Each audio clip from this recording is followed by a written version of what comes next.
You're holy, holy, holy, holy. And I ask of you, God, for rain upon Tabernacle of Joy. All of our brothers and sisters, those have been gathered, God, from near and far.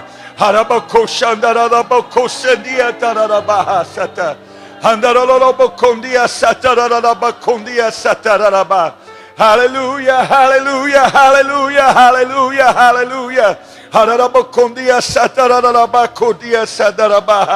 In Jesus' name, in Jesus' name, in Jesus' name.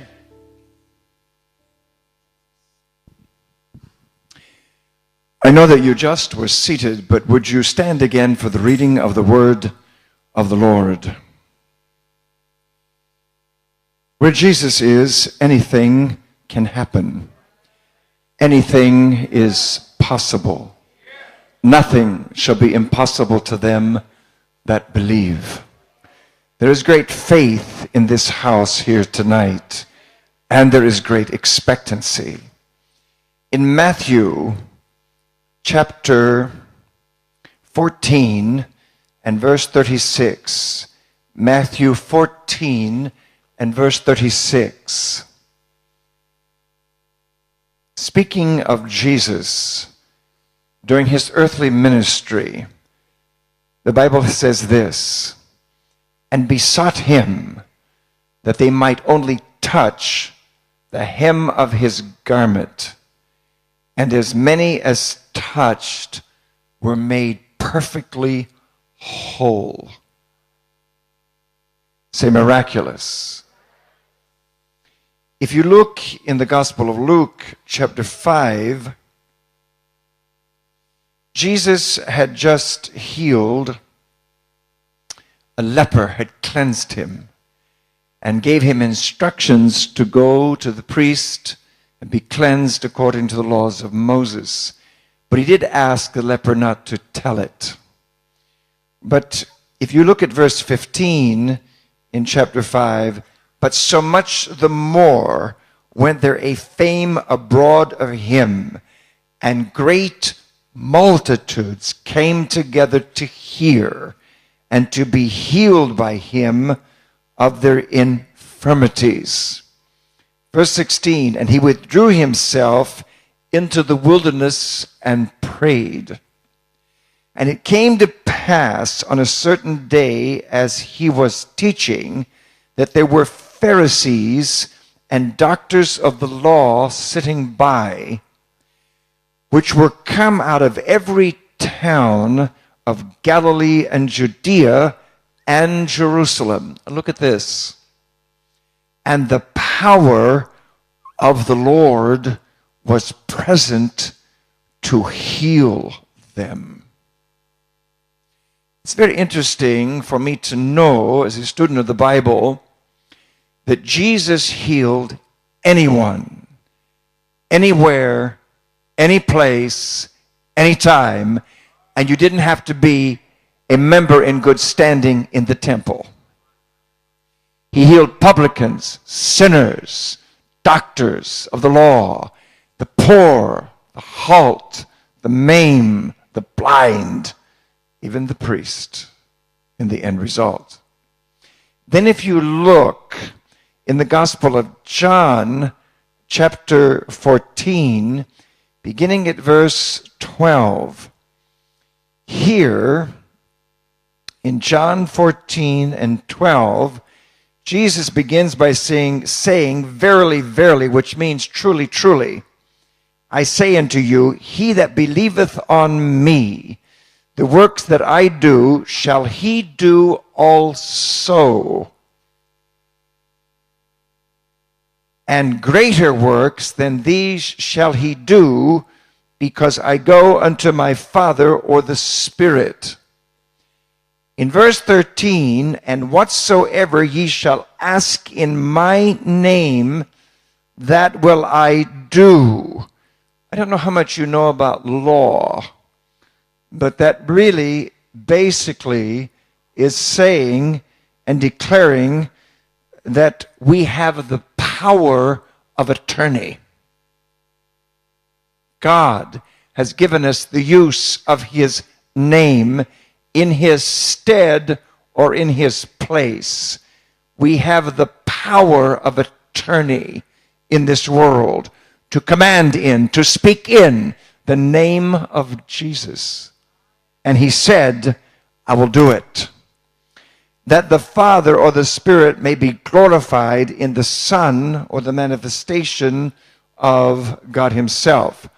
Would you lift your hands, your voices, and your hearts, and would you pray that God will do with us and you individually exactly what he wants to do here tonight? I pray now, Lord Jesus, for a spirit of revelation and understanding. We have worshiped you.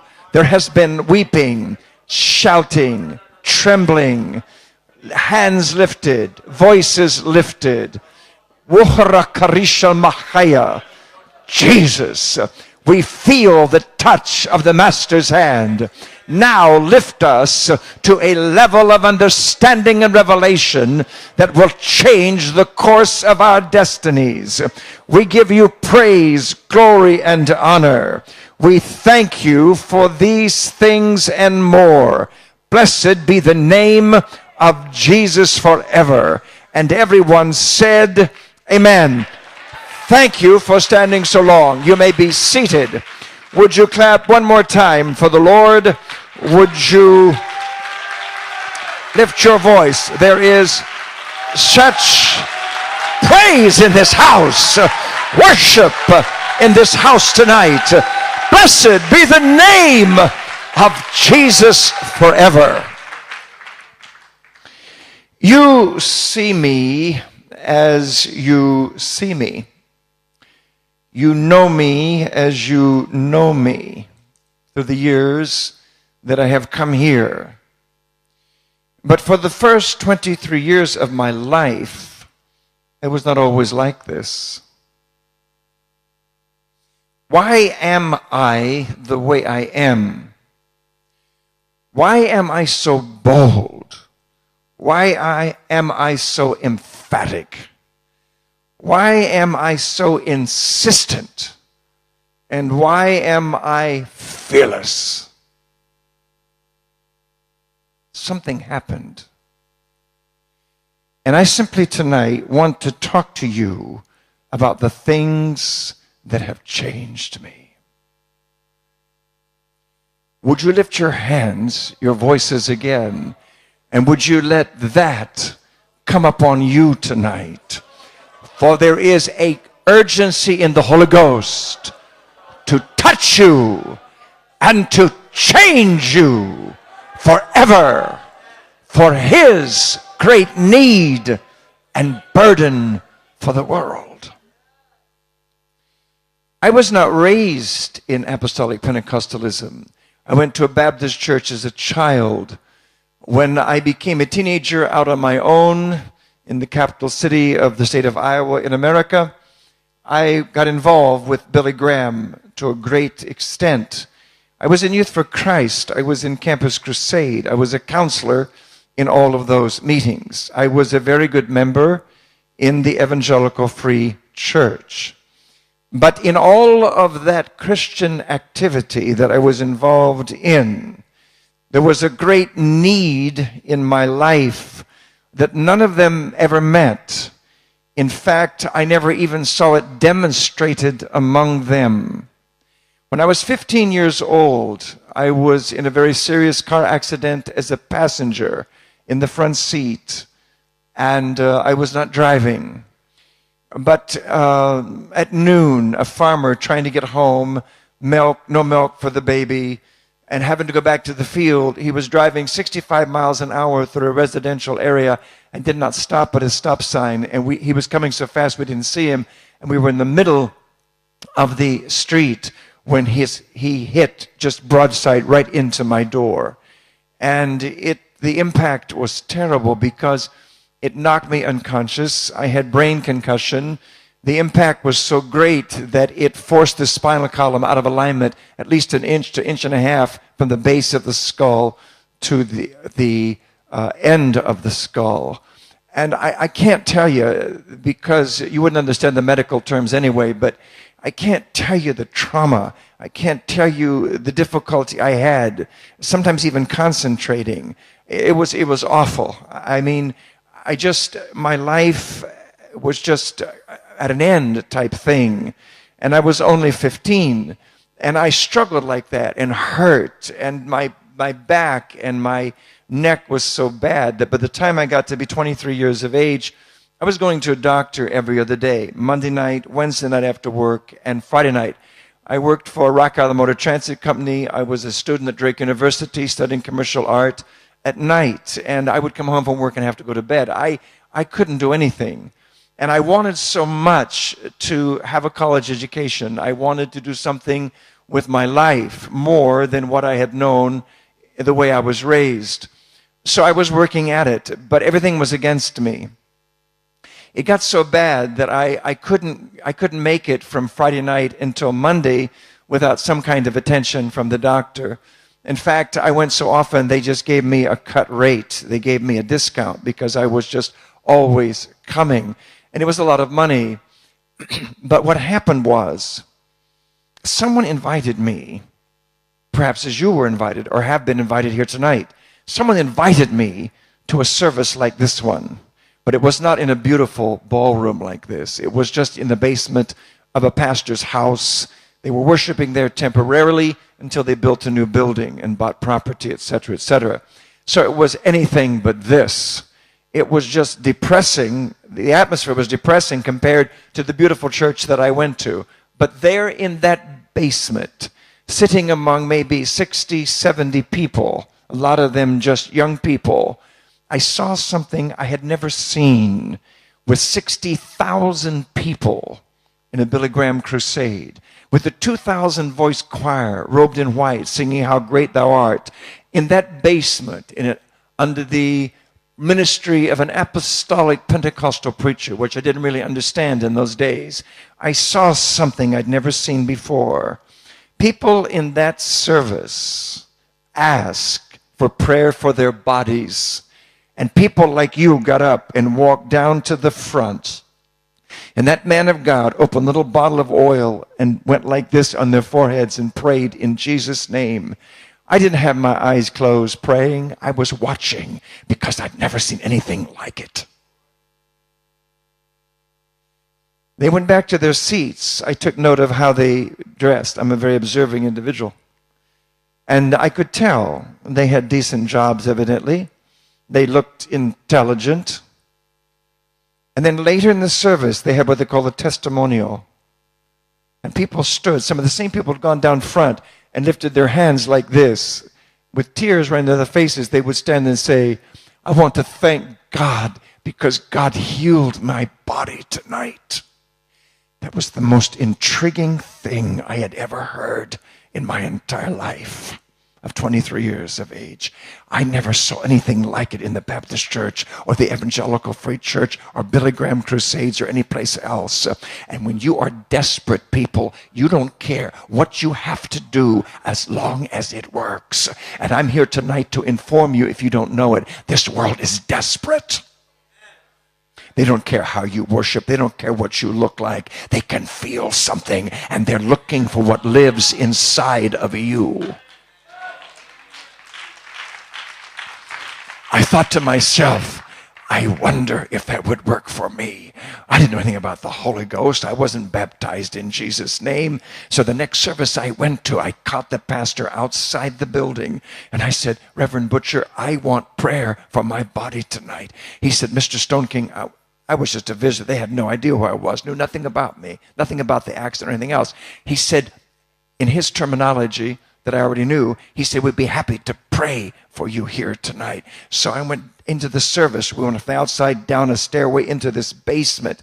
And they started 95 miles an hour just going. And I thought they had forgotten me, but I was desperate because had been in pain. It was on a Sunday night. And I raised my hand thinking he had forgotten me. And he just stopped everything like Pentecostals will do and just recognized me. And I said, Reverend Butcher, I want prayer for my body tonight. That's what you had said. He said, come right now. Well, my heart began to pound. I wasn't sure what was going to happen. I didn't know what would happen. I went down there and I stood right in front of him to the left of that pulpit. And he took that bottle of oil. I knew what he was going to do. I couldn't pray the way you people. This was totally foreign to me, but I did this much. This was major for me right here. I got both hands just like this. And I closed my eyes and he said, I anoint you with oil and command you to be healed in Jesus' name. And the only thing I said was, I believe. It's all I knew to say, but that's all you have to say. Because if you really believe it, you've got it. You've got it. Hallelujah! I turned and went back to my seat and sat down, and they kept going with the service, but my mind was upon what I had just been through and what I felt. I can't say that I saw a ball of fire. I didn't hear a voice. I didn't see lights. I just felt a peace. And after a while, they took an offering. So when they took the offering, I thought to myself, well, tomorrow night, I will have to pay the doctor so much. I should tip God something here tonight for what he's done for me. So I reached in, pulled out my wallet, pulled out exactly what it would cost the doctor the next night. And when the offering plate went by, I dropped it in the offering plate.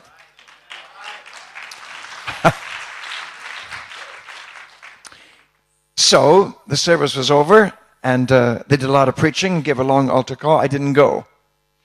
I was not that far along yet, but I was desperate for a miracle in my life. I went home. Next morning, I got up, went to work. There was no pain in my neck or my shoulders or my back. It was amazing. I didn't go to the doctor that night. Didn't even bother to call. Tuesday came. There was still no pain. Wednesday came. It was like I had a new lease on life. There was still no pain. Thursday came. There wasn't even any stiffness. It was just incredible. Friday came, and the doctor's office called. And I answered the phone, and they said, Lee, you've missed all your appointments this week. Are you bedfast? I said, no, I'm not bedfast. What's happened to you? Where have you been? I said, I'm not sure you're going to believe this, but I've been to a small church on the east side of Des Moines, Iowa.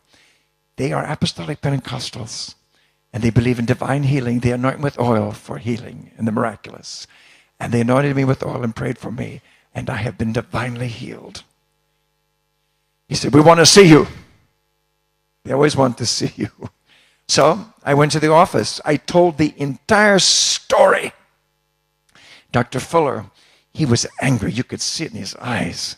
He pointed a finger at me. He said, I'll give you 1 month, boy, and you'll be back to me in worse shape than you were ever in.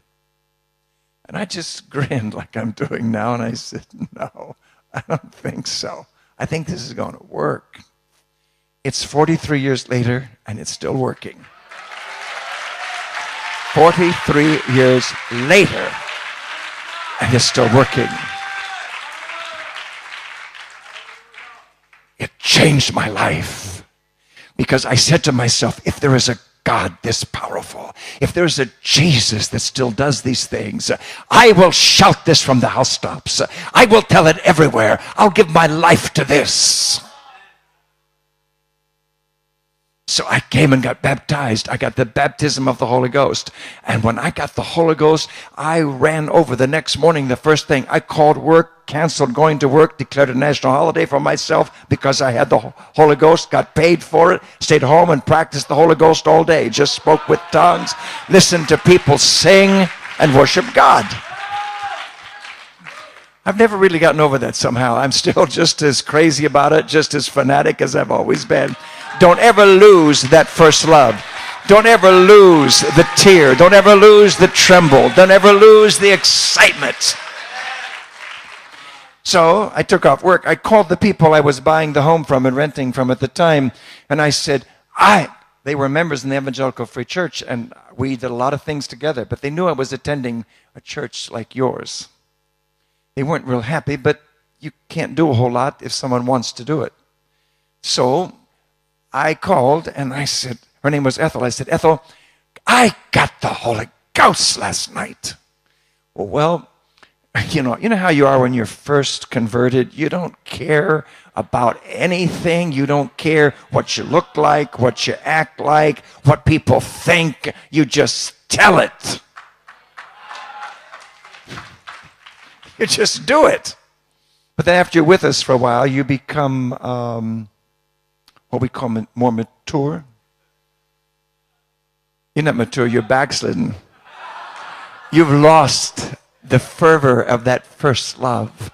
I pray to God in this camp meeting, you'll go back to the place where he first called your name, where you first felt his touch, where he first got a hold of your heart.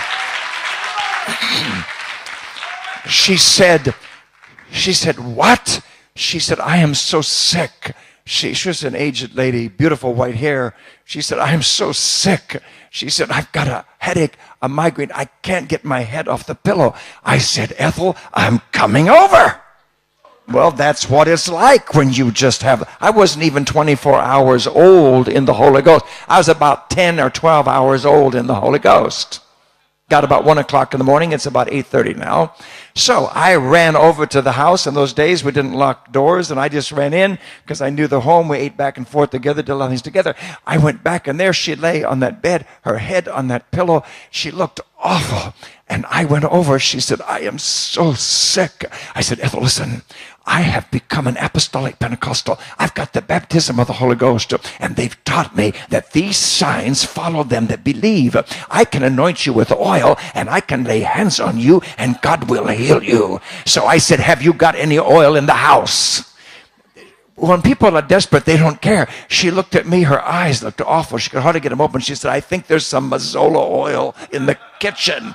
So I run to the kitchen, and I'm nervous because it's my debut. It's my first anointing, you understand? So I found this big bottle of oil, and I'm nervous. I opened it, and I spilled it. I was anointed for the task. Let me tell you, I was anointed.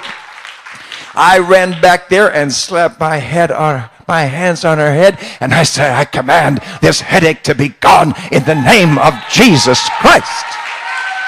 Brand new convert.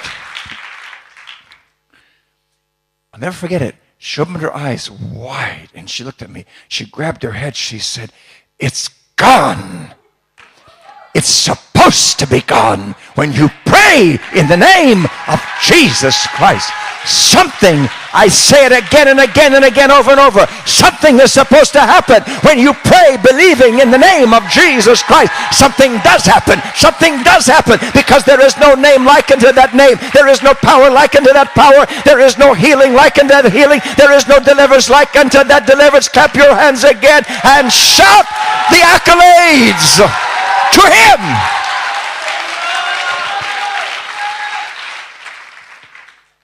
She was miraculously healed.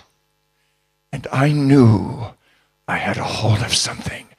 I knew as a 23-year-old young man, something had a hold of me.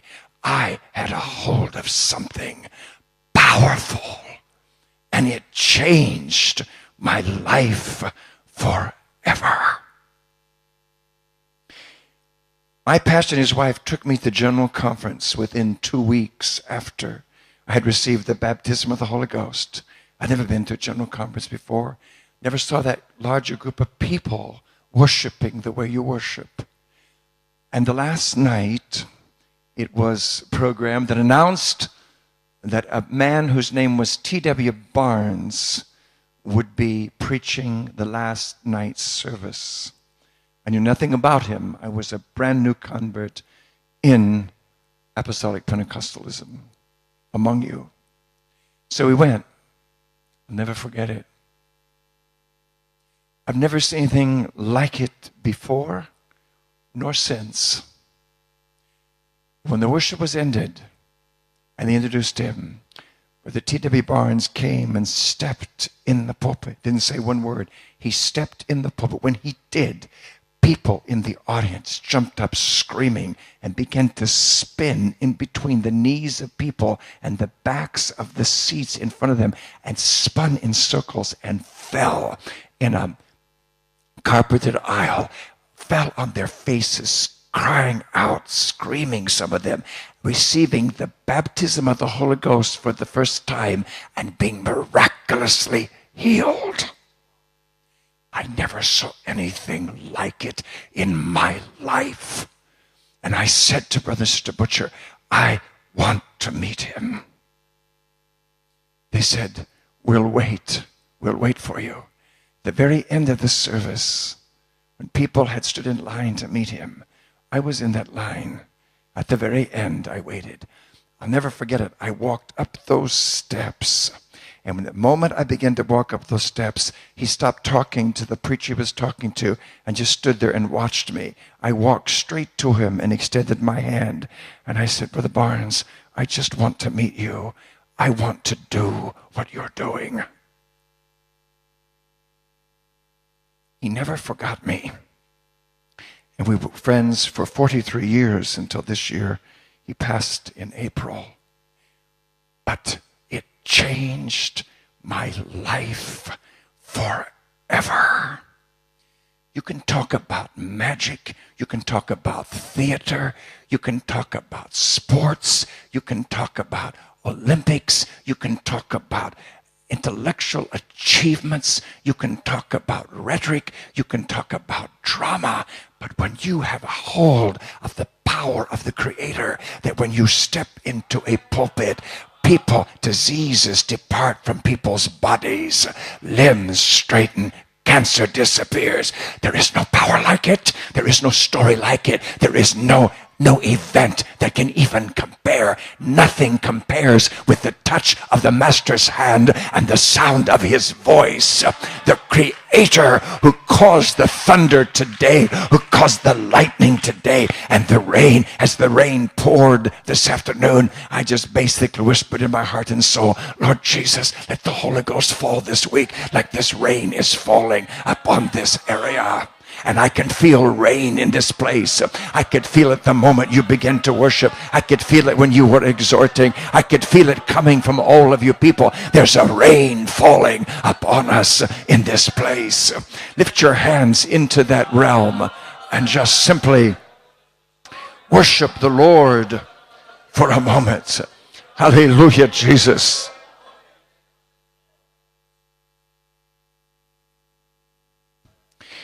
I dropped everything. I checked out of the university. I went off to Bible school right away. People thought I was crazy. But I went off to Bible school. And I remember I taught personal evangelism when I was in Bible college. Students would come on Sunday afternoon. We'd have incredible moves of God. We'd go out and wade the snow in sub-zero temperatures and witness to people. And the Sunday night service, that old Midway Tabernacle, the Holy Ghost would fall and things would happen. Basically, God just tore everything up. And that's what he's wanting you to do here in your lives, in this place. So it so happened that first Christmas, I really couldn't afford to go home for Christmas. I really couldn't. I was working my way through school. So I decided I will just stay here in St. Paul and I will just have my own personal Christmas with Jesus. And what I'll do is I will fast 3 days and nights without food or water. And I will end it Christmas Day night. I will give that as a gift to this Jesus whose birthday we celebrate. And so I started. I weigh about 199 pounds now. I weighed 145 then. So fasting 3 days without food and water was very difficult for me. I remember I had my own little apartment complex off the campus. And it wasn't fancy. It was just but I was cold. It's cold outside. And I would get so thirsty for something to drink, for water. I'm not recommending that you fast 3 days and 3 nights without food or water, but I did it, as Esther did of old. But I would go to that little faucet in the kitchen, and I would turn it on and watch the water run, and hot tears would just run down my face. I wanted that water so badly, but I wouldn't drink it. But the third day, I went in and just watched the water run, and I had prayed. I got so weak I would just lay down and pray. I did put the water in my mouth and rinse my mouth out and then spit it out. I didn't break it until that night, Christmas Day night. You know, people, when you're hungry, bread and water is a banquet. When you're starving, people who are starving don't have manners. If you're really hungry for God, if you really love Jesus, you don't get involved with all the nonsense that people go through. You just come and worship him with all of your heart, like a hungry man, like a hungry woman. You just get into God. You want to eat at his banquet table. You want to just scoop it up. You don't care how many pieces of silverware, chopsticks or none. You just take your hands and go after it. And I tell you tonight, if you will go after it with your hands, so to speak, and just pull him down into your life, something marvelous will happen for you. Hallelujah! Try it for just a moment. Just throw your hands in the air and just, as it were, go after the Spirit of God.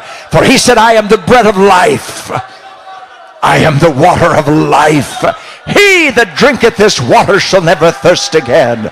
He that eateth this bread of life shall never hunger again. Oh.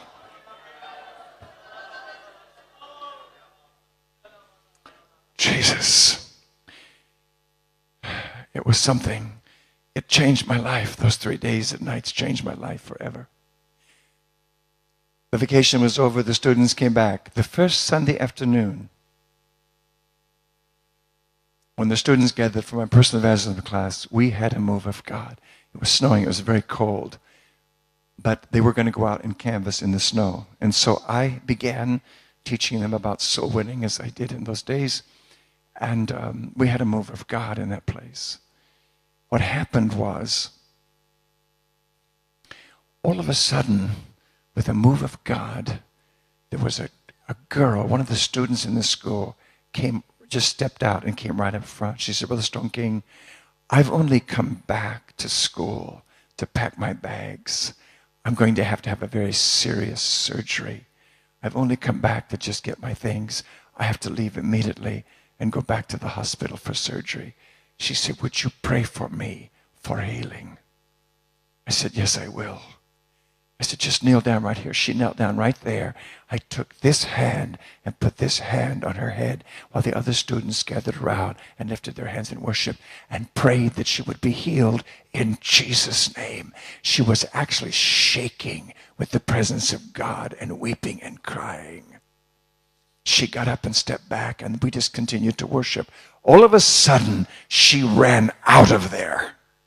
Well, you never know why people run out. So I just kept worshiping and working with the students. In about 10 or 15 minutes, she came running back in to that room, and she was sobbing, and she was speaking with tongues, and she had to try to speak in English. She said, Brother Stoneking, I've gone to the ladies' room. She said, students, I've checked everything. There's nothing there. It's all gone. She did not have to go home. I'm a brand new convert. I don't have a license. I don't have a license to preach, but I've got the Spirit of God. I've got a name above every name. Some people want all kinds of recognition. Let me tell you how to get it. Do the work of God. Lay your hands on them and let them become healed. People will know who you are.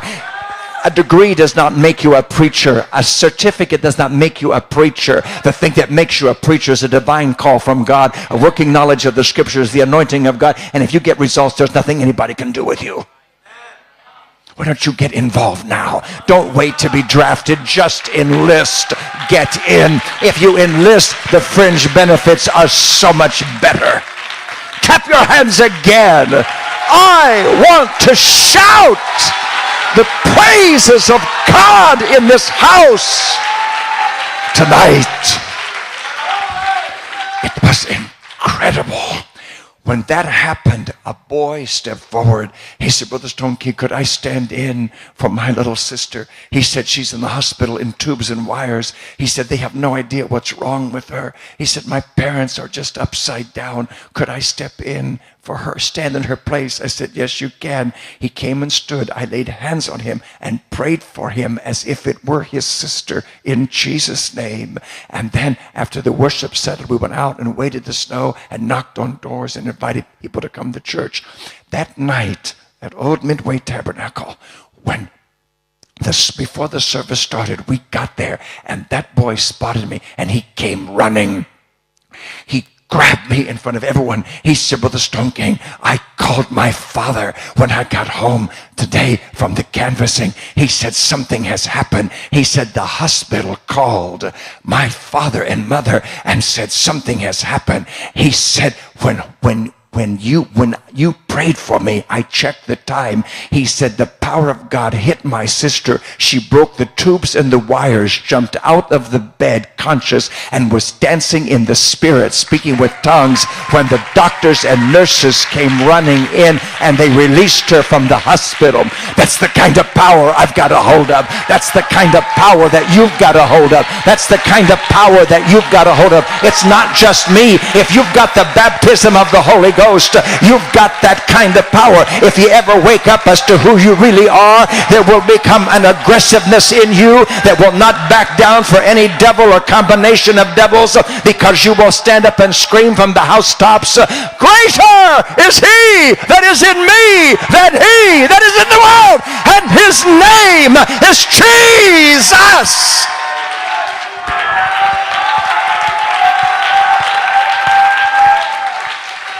That's it. Let your voice out and just worship the Lord, for he is great and he is greatly to be praised. Of his kingdom there shall never be an end. Blessed be the name of Jesus forever. Oh, it changed me.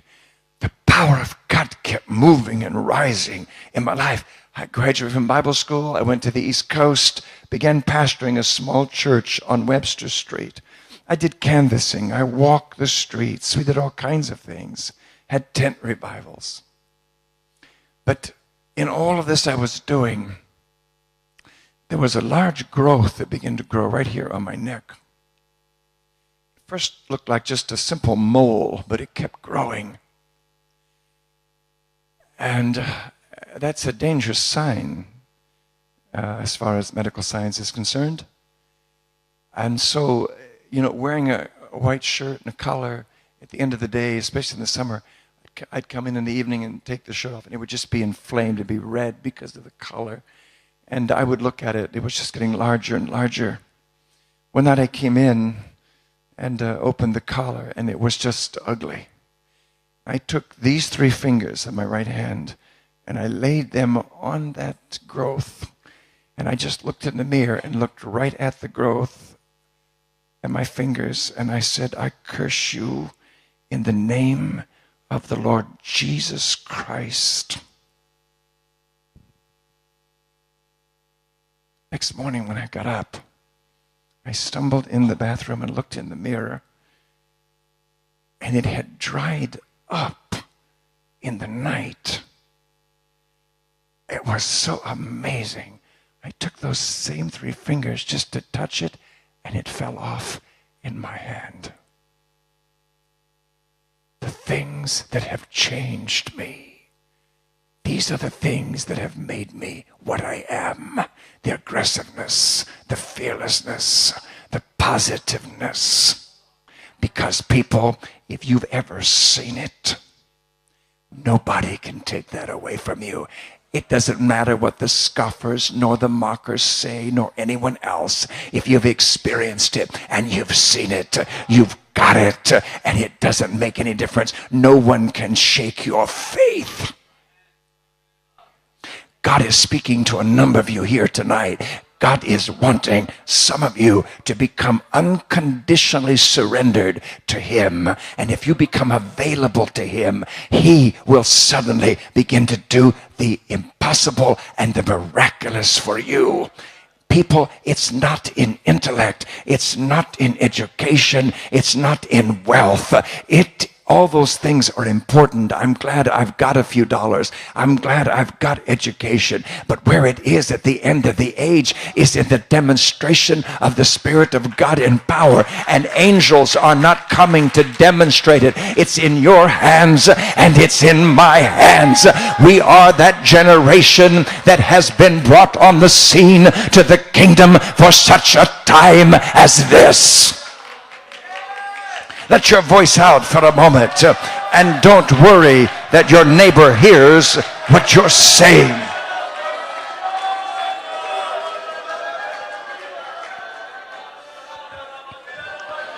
Oh, I continued. I was so excited. We pitched tents in the area. We had a home missionary church. We didn't have money. The tent was very old, had rips in it and all that. It was just pitiful. But we went to a lot in a Roman Catholic area where there were 7 Catholic churches in that particular neighborhood.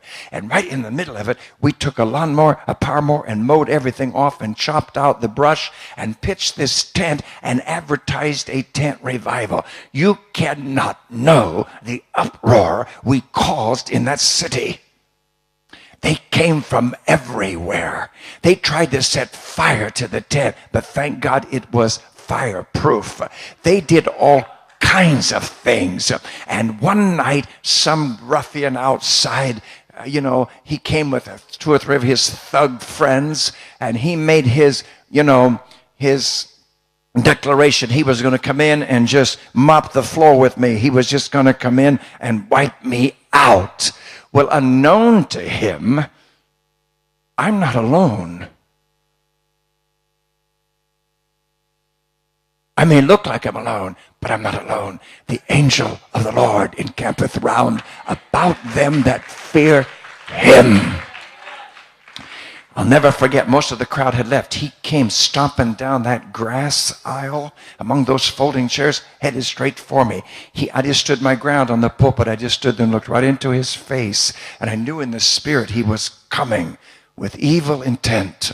I looked right in his face. He got right to the end of that front row, and his eyes got wide. I'm not exaggerating. His hands began to go like this. His knees began to shake. He turned. While his friends were watching from the door of the tent, he turned and ran straight through them out into the night and was gone. We found out later that when he got there, he saw an angel in white and fire standing just to the right of me, behind me. It scared him so badly, he ran out of there. So when someone comes toward you, just remember that angel is standing there. Lord, if you rebuke in the name of Jesus, that fire will demonstrate itself. That angel will come forth. In that same tent revival, a bunch of high school kids came from the local high school, and they had these little boxes. They called them laughing boxes, and they can turn them on and there's laughter all over there. Try to preach and keep your thoughts straight with these little boxes laughing all over the congregation. But somehow or other, I kept it together. And the ringleader of this group was right on the front row over here. And he was standing there. He was the most popular kid in the high school. He was standing there, and he had one of these boxes. And he was the ringleader of this whole thing. And all of a sudden, I looked at him, and his face, there were tears in his eyes. And I'm thinking, this is a miracle. He stood to his feet and came before the service was ever ended. I stopped preaching, came straight down to the altar area we had built and knelt in that sawdust and began to sob on that platform. You talk about tearing up his friends. They didn't know what to do with him. They didn't know what to think. I knelt down beside him and slipped an arm around his shoulders and began to pray with him. And he looked up at me and he opened his eyes. I mean, tearfully. He said, Brother Stoneking, I'm so sorry that I've done what I've done. He said, but while you were preaching, he said, out of that platform, he said, there was a lighthouse that just rose up. And he said, the top of it began to spin. And he said, the light turned and the beam of light shined straight on me. And he said, I knew that this Jesus you were preaching was reaching for me. We took him to the church and baptized him in Jesus' name that night. Those things have changed my life forever. I know about the power of God. I'm not interested in Asian power, communist power, this power, that power. There is a power that supersedes all of them. It is the power of the Holy Ghost. This Jesus can bring kingdoms down. He can cause walls to sink into the earth. He can cause manna to fall from heaven. He can discomfit enemies. He can send a storm and wipe out everything. And when these hurricanes and these tornadoes, it's just the breath from his nostrils in anger against the wickedness of this world. Oh, what a Savior. Oh, what a God. Oh, what might. Oh, what power. And we know him. Is it any wonder then we come to church like this unapologetically, unashamedly, and clap our hands and shout and worship God? Hallelujah!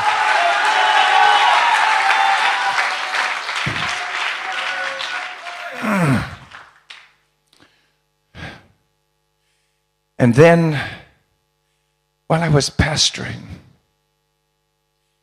a couple of my church, their little niece was playing in a little plastic swimming pool in the yard behind the house where they lived, and the mother was watching from the window above the sink. It was just a little round thing. She was only about 2 years old, 1.5, 2 years old. Just a little plastic thing, maybe water this deep. The mother got busy doing something, and she felt the child was safe, and the next time she looked out, little girl was lying face down in the water, motionless. She screamed. She ran out. But the child was basically just lifeless. They called the ambulance, the paramedics. They took the child to the hospital. The child was not dead, but there was severe damage.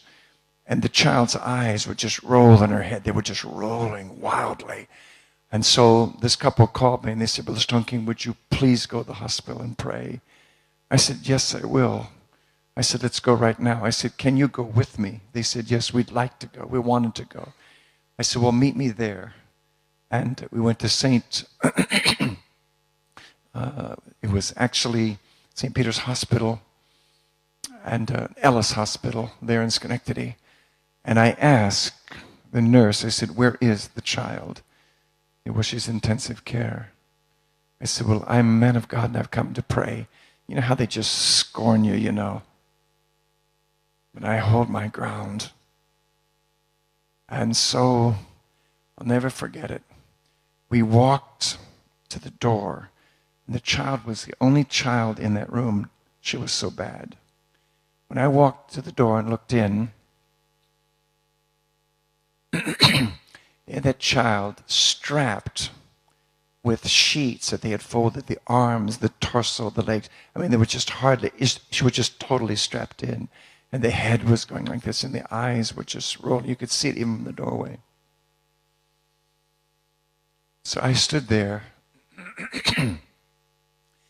and there was a chorus that I used to sing all the time when I pastored.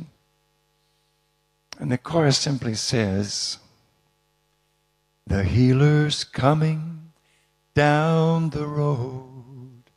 The healer's coming down the road. Jesus is coming down the road. He can save and he can heal. Just tell him what you need. Jesus is coming down the road.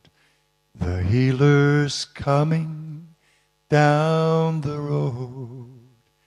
And I was walking By the time I got to the bedside and began to sing it the second time, I looked into the face of the child. The head had stopped convulsing, and the eyes had stopped rolling, and the child was released from the hospital the next morning. The healer's coming down the road. The healer's coming down the road. Jesus is coming down the road. He can save and he can heal. Just tell him what you need. Jesus is coming down the road. The healer's coming down the road. The healer's coming down the road. Jesus is coming down the road. He can save and he can heal. Just tell him what you need. Jesus is coming down the road. Jesus is coming down the road of someone's life here tonight. Jesus is coming down the road of several lives here tonight. Just tell him what you need. Just tell him what you need. He can save, he can heal. Jesus is coming down the road of your life. Lift your hands if I'm talking to you. Let your voice out in this place tonight. That's it, Timothy. Something wonderful is coming to you. Something wonderful is coming to you. Something wonderful is upon you. Blessed, blessed be the name of Jesus. Something wonderful is reaffirmed upon your life, Brother Corbin. Something wonderful is upon you, Sister Corbin. Something wonderful is upon you, son. That's Jesus you feel, boy. That's him. He's greater than anything this world has to offer. He is greater, greater, greater, greater than anything this world has to offer.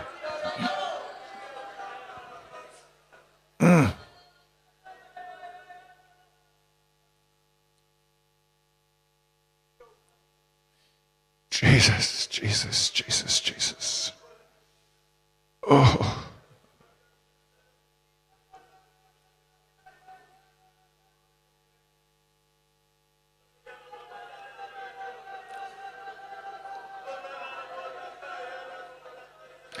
Let your voice out. Healing has walked into this place. There is a very unusual anointing for great deliverance, emotional deliverance, right now, swirling around many people here.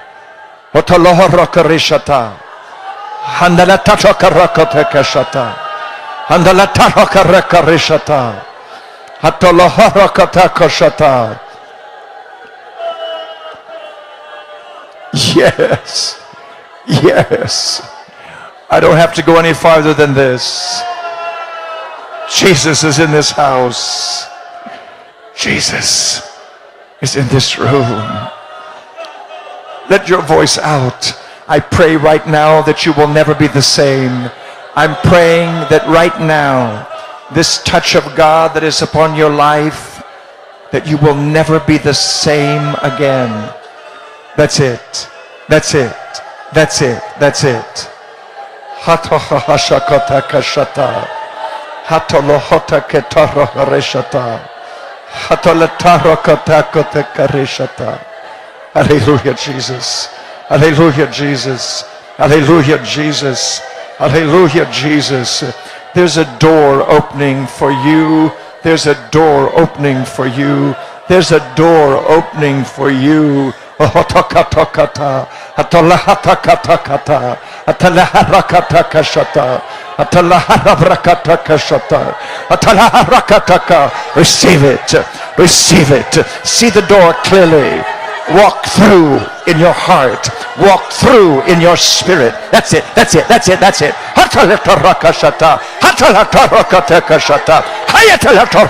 Such as I have. Such as I have in the name of Jesus of Nazareth. Receive it. Receive it. That's it. It's on you, man. It's on you. It's on you right there. In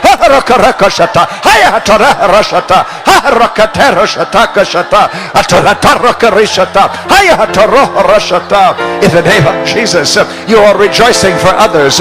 In your spirit, you are rejoicing for others that are being set free and delivered.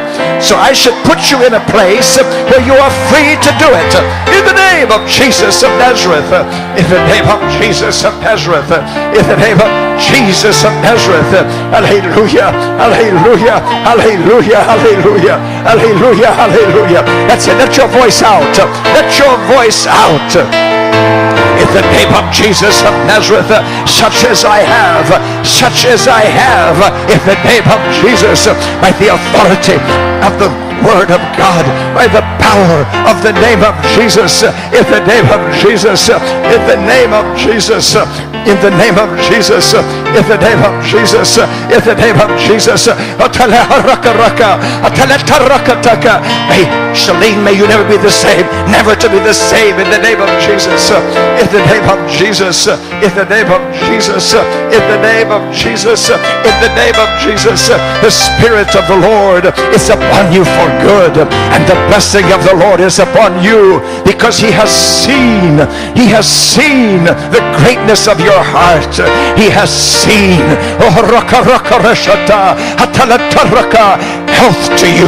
health to you in the name of Jesus, healing in the name of Jesus forever, the strength of the Lord, the strength of the Lord, in the name of Jesus, in the name of Jesus, in the name of Jesus, in the name of Jesus. Whatsoever ye shall ask in my name, that will I do. I encourage you to ask right now. Ask right now in the name of Jesus, and it will happen. It will happen for you in the name of Jesus. In the name of Jesus, yes. In the name of Jesus, yes. In the name of Jesus.